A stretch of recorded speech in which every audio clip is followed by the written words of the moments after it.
President Biden implemented fuel economy requirements mandating a 2% increase each year for both light-duty vehicles and SUVs. Joining us now, Boyd & Gray managing partner Michael Bushbacher and automotive expert Mike Caudill. Great to see both of you. I'm going to use your last names, gentlemen. Caudill, to you first.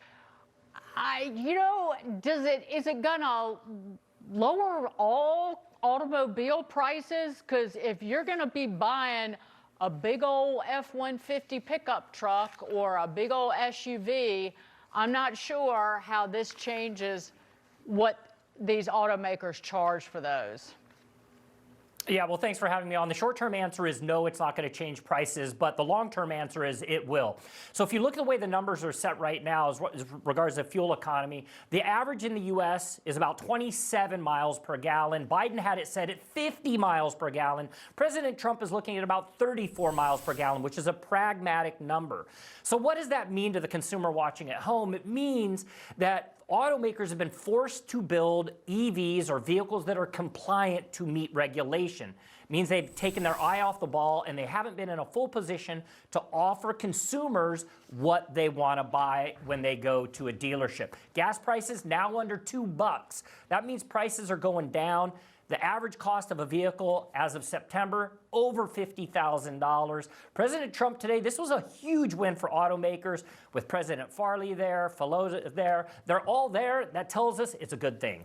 Yeah, Bushbacher, I'm not sure I totally agree with Caudill that prices aren't going to come down because we know ultimately the car is a derivative of building materials. And if you have to install new technology or additional things to make it reach that fuel economy, the removal of those should bring costs down, right? Yes, and a big part of the reason costs are so high is what economists call a regulatory cross-subsidy. So in order to get EV prices down to the levels they needed to comply with these rules, they had to drive up the costs of everything else. So you were paying way more as a normal American trying to buy a car or truck than you would normally be, than the cost the manufacturer would justify to allow the companies to essentially purchase compliance. That system alone is worth billions of dollars a year, and that's going away.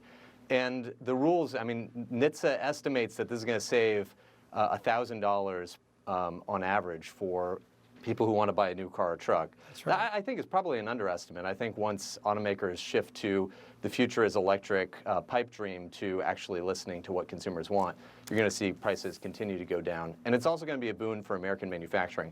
And that means more money in the pocket of working class Americans.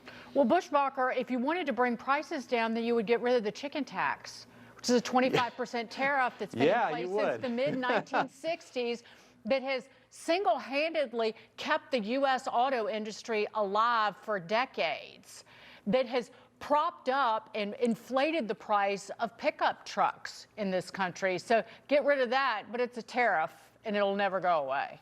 Now, the difference in tariffs for passenger and non-passenger vehicles is like 2.5% to 25%, or at least it was the last time I checked. That's a vestige of a very old trade war, which was about chicken in Germany. But yeah. And tariffs never go away. But go ahead, Marcus. Caudill, I look forward to coming to Tennessee and having a meal with you to debate this a little bit. Here's the good thing for the American public. We know that the Trump administration has really put the brakes on inflation going through the moon, and we know that the auto sector has been a big contributor to that in years past under Biden. If anything, could you at least agree that prices could maintain themselves as opposed to go up, bringing that overall inflation rate down? Hey, let's just be clear, guys. I said short term, right? I didn't say long term. I said short term. Short term in the auto industry is month over month, right? Okay. So to hit a $50,000 mark, that's a lot of money coming out of the consumer pocket. But I digress. The biggest news today, which has been spanning over the past month, is the investment that automakers are making in the United States. This is huge, right? $13 million from Stellantis, $13 billion from Stellantis, Ford. It's a lot of money coming to the U.S. Guys, thank you so much. Michael Bushbacher, Mike Caudill, great to see both of you.